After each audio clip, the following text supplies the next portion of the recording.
Welcome to ATRAM Game Changers, the podcast that invites you to explore the exceptional minds of our time.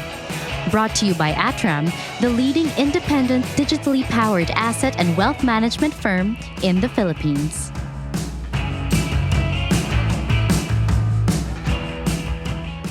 Welcome, everyone. Welcome to another episode of ATRAM Game Changers podcast, where we delve into groundbreaking ideas and innovations that are reshaping our world today. I'm your host, Philip Hagedorn, and I'm super happy to be here again with you all this week. In today's episode, we have really a remarkable gentleman, a very good friend, not just a guest, but really a member of the ATRAM team, somebody that's joined our investment team when we had less than 10 people in our investment team. He has over 10 years of experience in the field of treasury and asset management. He's an expert in bond trading. He's been ranked number one by the Asset magazine for 6 years consecutively, from 2015 to 2021. 7, actually, but oh, he speaks early. 7 years straight as the most astute investor in Asian currency bonds. So that's more than Michael Jordan has rings. So sit back today. Let's learn about bonds. Let's learn about fixed income with our game changer, Miguel Liboro. Thanks for having me, Phil. Thanks, everybody. I know you had Ernest Koo of Globe the first time, so hopefully I don't disappoint coming from that benchmark. No. I mean, Miguel, you're an expert in your field. Today, you're our deputy CIO at ATRAM. So Miguel is the Deputy Chief Investment Officer in charge of our, 29-man strong investment team today? 27 right now. 27-man man and woman strong team. Woman. Yeah. In charge of, the equity guys, the fixed income team, the multi-asset team, the analysts, working with our CIO, Sandra Raul. So Miguel's been with us 10 years.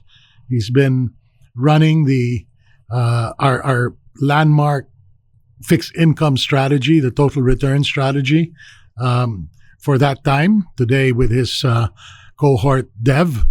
And, before we get into some of the questions here we have on fixed income today, maybe describe a little bit of what got you excited about getting into this industry and what brought you to the fixed income world. Sure. If I'm going to be honest, I thought that based on my interests, I was going to be a movie critic or a professional video game tester. Okay. But it didn't seem like there was going to be much opportunity for growth or money in that. So here I am. Video games, man, you never know. You can make a lot of money. If you're the one building them. If you're building them. And fixed income, your first stint before ATRAM was with a local bank. What was that experience like? Yeah, so I graduated from one of the local bank's management trainee programs. So you get a pretty holistic view of what the different segments of the bank can do. I ended up being interested in markets, and fortunately at that time got ranked high enough in the program. And more importantly, there was an availability in the treasury team. So that's when I got placed into the bank's proprietary trading desk for local bonds. Yeah, bonds. Many people have the impression of bonds as being this sort of boring investment product. You buy a bond because you're lending to someone, I guess, right? And you're expecting to get a interest on that bond, right? Has it been that way for you, this boring investment product? No, I think second to foreign exchange, FX, the bond market is probably the largest, most liquid market, right? Just because although equities can tend to be a lot more dynamic, that's also why large institutions and people don't tend to put every single last peso into equities. A lot of that goes into the bond market because it's higher volume and it's, as you mentioned, typically safer. As a matter of fact, I think the facts show that way more money has invested in bonds than they are in equities. As far as Filipino investors, I think the tendency has always been to look at the bond market first and be a bit risk averse, because equities tend to be quite volatile. And so, with that sense of safety, what can you say about the last 10 years in terms of the type of returns that you could get by investing in bonds? No, a good year, a bad year. Sure. You give us the whole gamut. I guess first let's tackle what you mentioned about the traditional view of fixed income, which is you buy a bond, assuming you're buying it at issue, it's got a fixed coupon. So, as an example, if you buy a 5-year bond today and its yield or coupon is 5%, you can expect to make 5% every year for the next 5 years and then get your principal back. So when you're buying a bond, a 5-year bond, what does that mean? That means that you're lending the person that's writing that bond money for 5 years only. Yeah, and in 5 years, they're supposed to pay you back. Yeah, it's exactly that, Phil. Except usually it's either the Philippine government or a large corporation that's doing the borrowing. So, if you go out there and you buy bonds, you'll hear about 90 days, 60 days. There's 1 year, there's 3 years, there's 5 years, there's 10 years, there's up to 30 years. Or is there? Do we have 30 years already? 25. We have 25. 25. Yeah. So we have 25. So effectively, you can lend to these institutions, to the government for that period of time. And in the interim, they give you an interest payment every year or every period, whatever the period might be, right? And hopefully you get everything back in the end. Yeah, hopefully. But, have you ever experienced not getting everything back in the end? No, fortunately not. I don't think that there's been any significant default or any default on listed bonds since the Asian financial crisis, I think. So so the last 20 years has been pretty clean of any defaults since that crisis. Yeah. And did COVID bring any problem up that might cause defaults like this? Not really. Like some sectors, I guess, by virtue of how we believed COVID would affect them, did suffer. But there were no defaults, and fixed income on the whole, actually being a haven asset or something that investors buy in times of heightened risk or uncertainty, made significant returns at the onset of COVID. Double-digit returns in 2020 for the fixed income market, whereas you saw kind of double-digit negatives almost for the equities market. So they're kind of negatively correlated in that way when it looks like a risky environment, you sell equities. Well, we're gonna have to get into this because double-digit returns. Yeah. I mean, I don't recall any bond offering double-digit returns. So there's got to be a way that you can make more money sometimes than what the coupon tells you you're going to make with a bond, right? Yeah. I mean, it leads into what you mentioned earlier about the perception of it, or has it been a boring 10 years? The answer is definitely not, because the example I gave earlier, buying a 5% bond for 5 years at issuance, and then making 5% every year and getting your money back in the end presumes or presupposes two things. One, that you bought it at issuance at 5%. And two, that you're holding it to maturity over the next 5 years. Now, the moment one of those assumptions isn't in play, that's not exactly... Well, what do you mean? picture. I can sell my bond anytime? No, absolutely. Like, different bonds have different levels of liquidity, government securities being the most actively traded. But that's where the notion of gain or loss on the bond kind of comes into play. Oh, right. Because I think many of us think that when you buy a bond, you automatically have to hold it to maturity. And I guess that's not the case. No. I mean, ideally you would, but there are ways to make money or, unfortunately, lose money if you sell at the wrong time prior to maturity. Okay. So even if a bond is giving you an X coupon, you can actually lose money sometimes by holding that bond. Yeah, because just like stocks or equities, bonds don't just have a yield; they have a price component too, and there's a relationship between the two. Yeah, I think this is where many us smaller investors, retail investors, don't get to see, right? Because this market is not a very transparent market. It's not like the stock market where the price of bonds can go up and down. This is not very transparent for a lot of people, for most people, right? Regular investors don't get to see that. Bonds have a space. I mean, I believe that every investor should have fixed income instruments and equities, a safe amount of each. I think, for individual investors, I always use the rule of thumb of your 100 minus your age. should be your equity position. And then the rest should be fixed income, primarily with bonds, no? And I think we're more used to here in the Philippines buying government bonds, right? So these bonds are bonds that are issued by the government. They're guaranteed by the government. So it's the only guaranteed product really in the market, right? Where the government guarantees the interest rate. And I'll answer this question. Why does the government guarantee it? Well, because they have the printing machine Exactly. that prints the pesos. Right? Or they can just tax us more, but hopefully not. Yeah. I mean, so that's why it's guaranteed.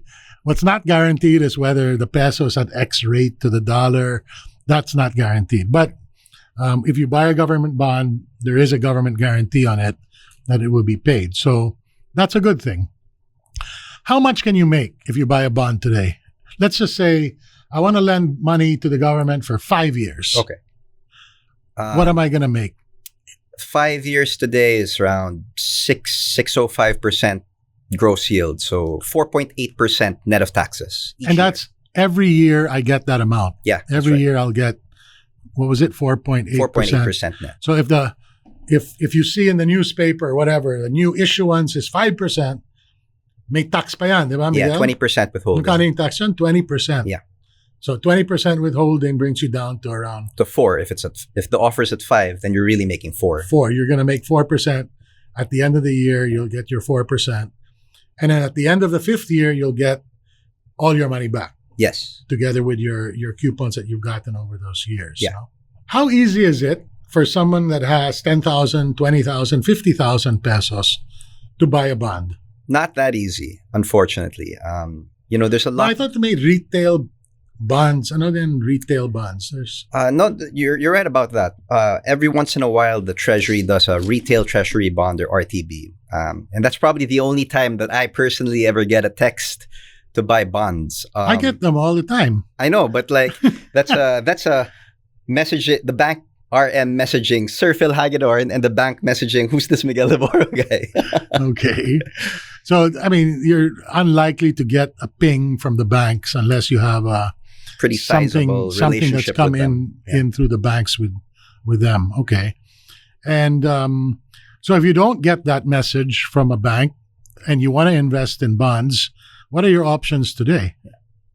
I guess just continuing your thought on the lot sizes.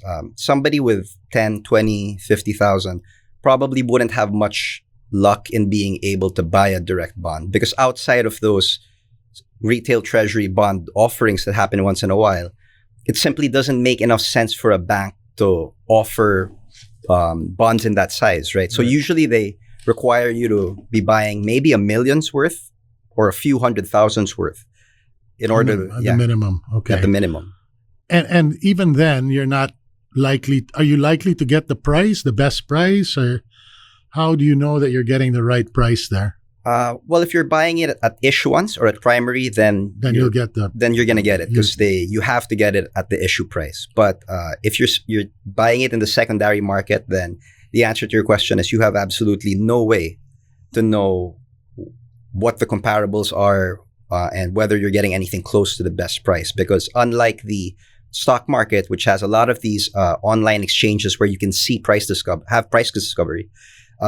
With the bond exchange, while you do see some trades being printed out, you really don't see anything. So it's really, I mean, at the end of the day, if you're a individual investor, don't have access to a lot of this information, it's almost impossible to see what price you're getting done at. Yeah, it's really in the secondary market. In the secondary market.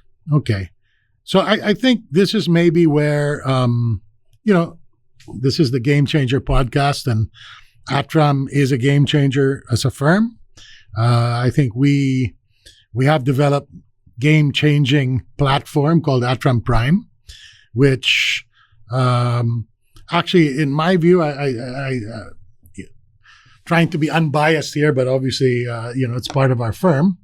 That it is probably at the moment the simplest way to buy a bond. The only challenge is to open an ATRAM Prime account, you need 100,000 pesos minimum, diba? And that also might still be a bit of a hurdle for some investors. So if you're not getting that text and you can't access these bonds, how does that total return bond fund, which with a minimum of very little amount, less with 1,000 pesos easily, you can buy the bond fund. What is the total return bond fund about? How does it generate the income that it's supposed to try and generate? How much risk are we taking? How much of the portfolio is government guaranteed? And, I want to say that obviously Miguel said he corrected us earlier about his 7 years in a row most astute investor. And the returns of this fund, although today it's being managed by one of his deputies, has a really good track record over the long run. And we'll show it here. But I want Miguel to kind of explain a little bit about the opportunity for investing in bonds, and especially the access that you can get via the bond fund. So can you talk a little bit about that? Yeah, sure. Thanks, Phil. I guess the main point is really first with respect to access. When you buy a fund, you don't have to worry about what you mentioned earlier, finding the security, worrying whether you have enough money, worrying whether you're getting anything close to the best price, because all of that is being done by the fund manager for you. You don't have to worry about liquidity either, because when you need to redeem or when you need the cash, you just send a withdrawal order and then you get your funds 1, 2, 3 days later, depending on the settlement cycle of the fund. So that's the first point, I think, access.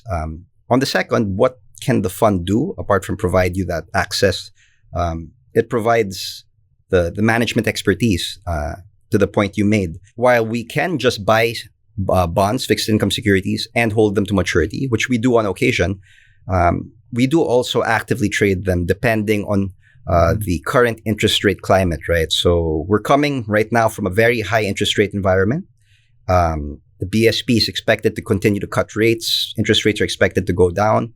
And what that means is that... So maybe compare it to a time deposit, Miguel. Sure. How do you think you will perform with a total return strategy versus a time deposit? Maybe if you invested this week for the next year, let's say, what type of... I'm going to put you on the spot here. What type of returns do you think you can make with a total return bond fund versus just putting it in a time deposit? I guess I'll talk about the time deposit first. 1 year deposit today, I think. Wait. Is a time deposit guaranteed? A time deposit functions in the same way as a bond in that it is guaranteed, and unless there's a default. But yeah, so you're essentially taking bank risk. You're taking bank risk versus government securities, which is government risk. Yes. Okay.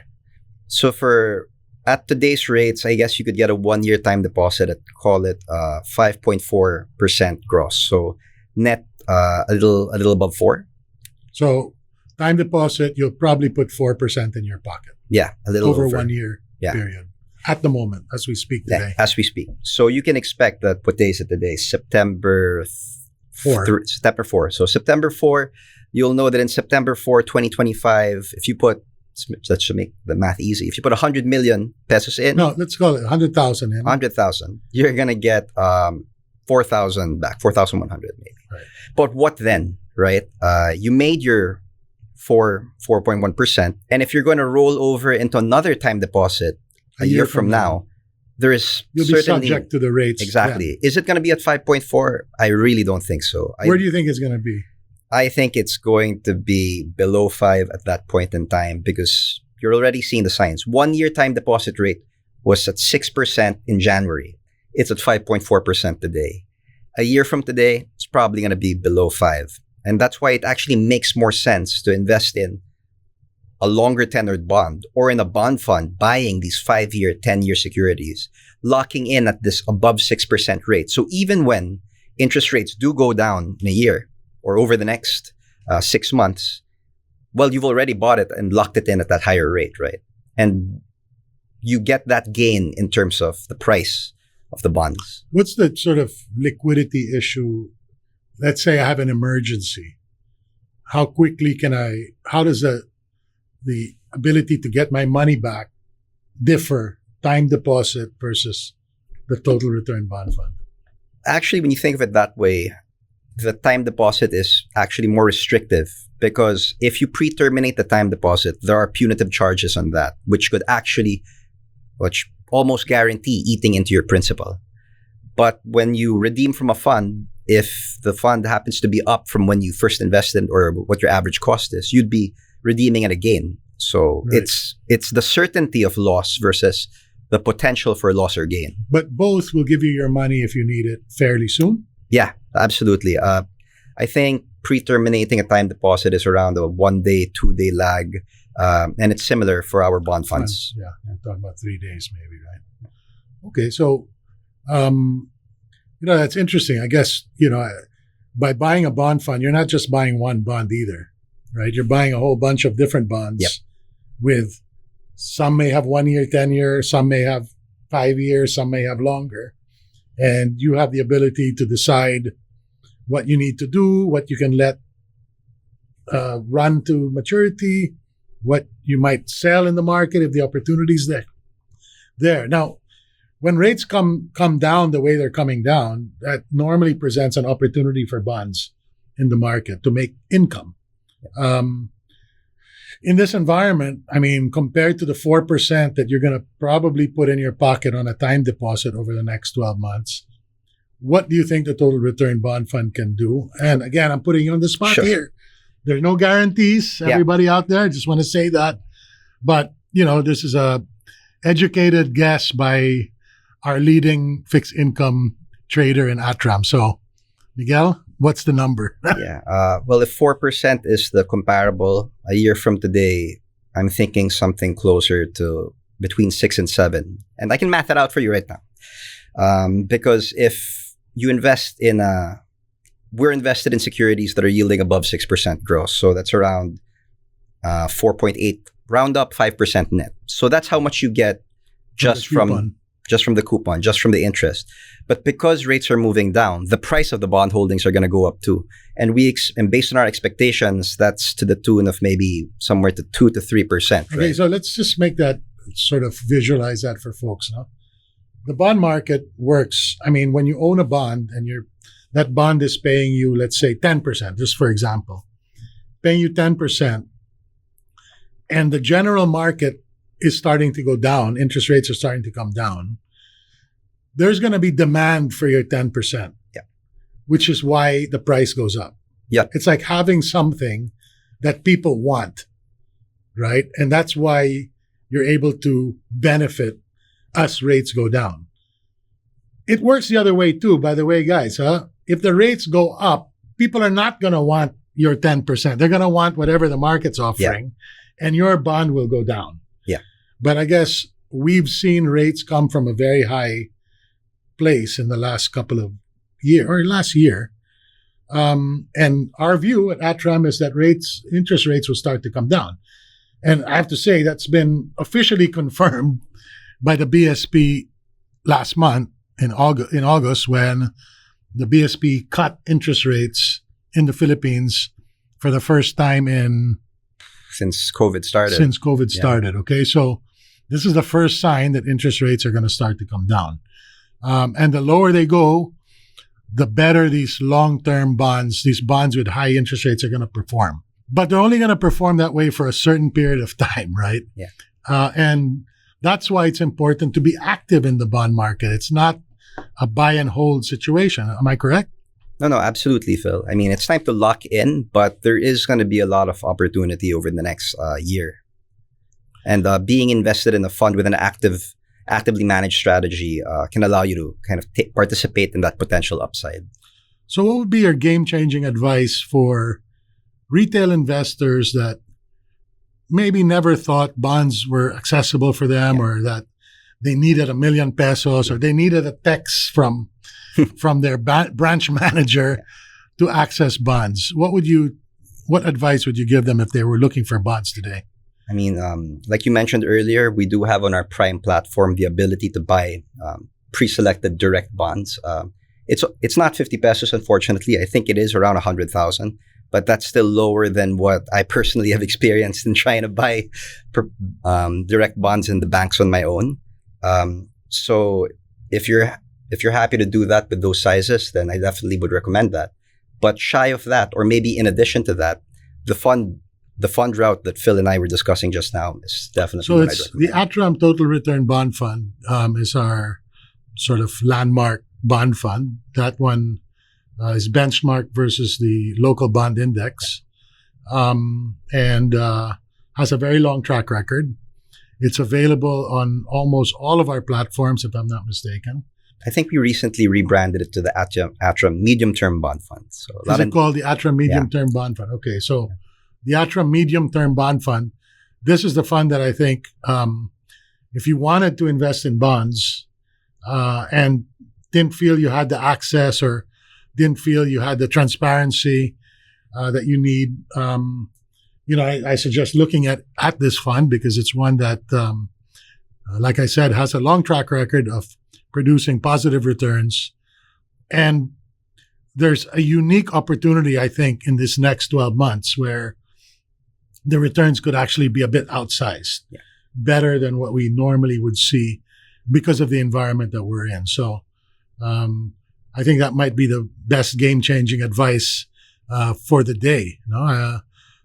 Equity markets are moving along, but there's going to be opportunities in fixed income. And I think we've mentioned this in the past that, having a balanced portfolio is what makes most sense. Having some stocks and some bonds are good.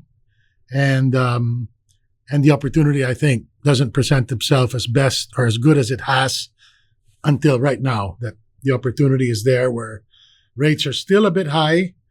They're on their way down. Government bonds are leading the way here. They're very liquid. They can be accessed quickly.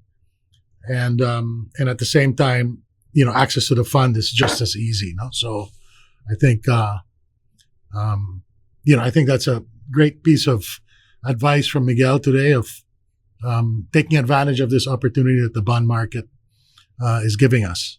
How many times have you seen this happen in your career where you get these years where you see a real opportunity like this? Well, I started in the treasury markets in 2011, and yields then were at similar levels to where they've been over the last 2 years. And the only other time outside of 2023 and 2022 and 2010, 2011, when I saw that was 2018.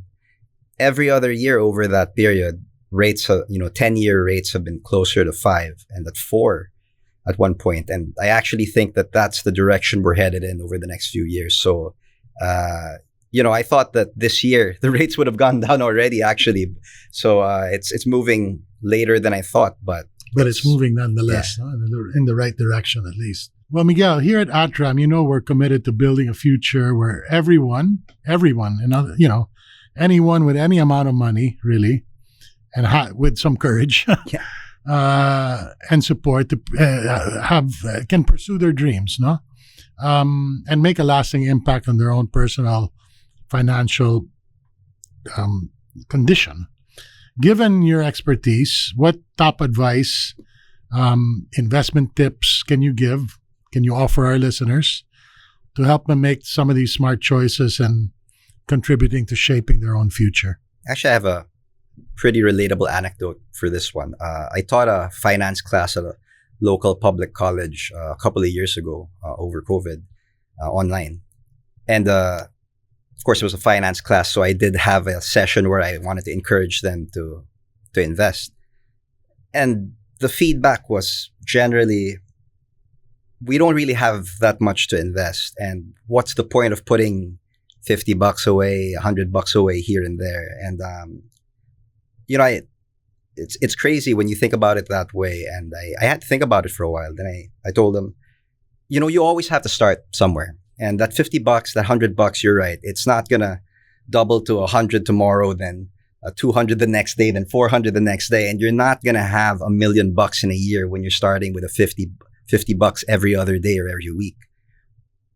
But if you don't start today and you don't form the habit of just religiously, it doesn't matter where the market is necessarily, but every X day or X week or this point in the month, I'm going to maybe initially just put in a fixed amount. If it's 50, if it's 100, if that's all you can put aside, then that's what it is. But you're going to be making more later on. And if you think in percentages that every month I want to put 10% of my money away and invest it somewhere, that amount, which starts very small, if it's habitual, will become something relevant over time as you just keep that discipline and keep investing. And hopefully the investments you're putting it into are helping you move that needle along as well. And before you know it, there will be a number there that you had no idea it could have turned into back when you were wondering, what's the point of putting this 50 or 100 away? But it's never going to happen until you actually start. Yeah, I mean, I think that's great advice. And you know, one thing I'd like to add is give yourself a target, right? A reasonable target. I mean, if you're starting with 50 pesos a month, 100 pesos a month, what's a reasonable target to reach in your first year? And maybe that number is 5,000 pesos. But believe me, once you hit these small targets, that money, that account becomes precious to you. Yeah. You want to keep it. You want to continue to add to it. You want to let it grow. And I guess the most important thing is, how can I actually pull that off? How can I do it? Because, you know, what bank is going to talk to me if I have 50 pesos lang every month or 100? Diba? And that's where ATRAM, again, is the game changer here. You know, all the leading wallets today, the electronic wallets, many other partners that ATRAM has have these funds available for you. The medium-term bond fund is there. Diba? Money market fund is there. The equity funds are there. And so the second part of that equation, the access required, is now there available. And that's not, you know, that's something very new. Oh, yeah. In the 90s, I remember, here, open a savings account for your kid. What was it like? Forget about 90s. Just pre-COVID. Pre-COVID, you couldn't do a lot of this. Yeah. Pre-COVID, you couldn't do a lot of this. So today, we're in a situation where we're not only giving advice for people that have, you know, a big bank account, but we're giving advice for anyone that wants to start the journey. Start the journey today because the access and the products are available to you today.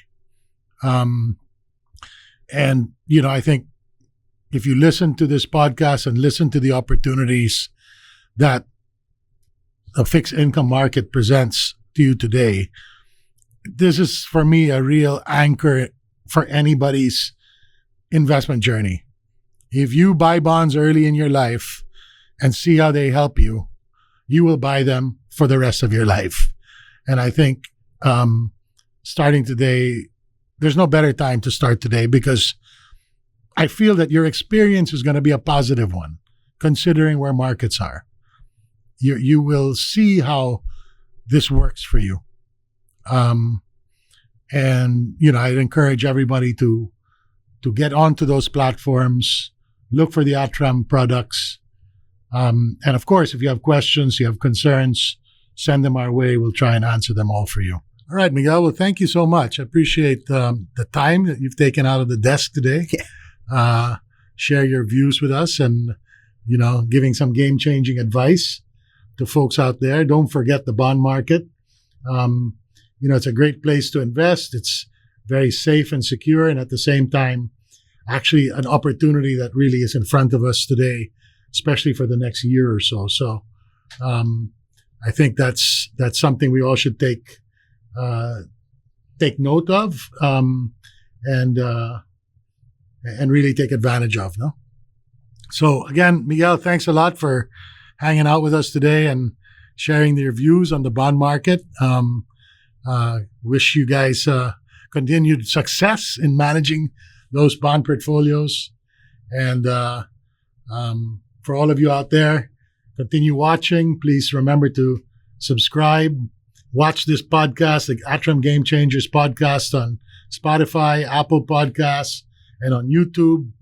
And as usual, don't forget to push the subscribe button. It's been great again hanging out this afternoon, and we look forward to the next one. Be safe and dry out there. It's been raining a lot. So hopefully you guys are safe and secure and take care of your family. So take care, Miguel. Have a safe trip home. All right. Thanks, Phil. Thanks, everybody. Please like and subscribe.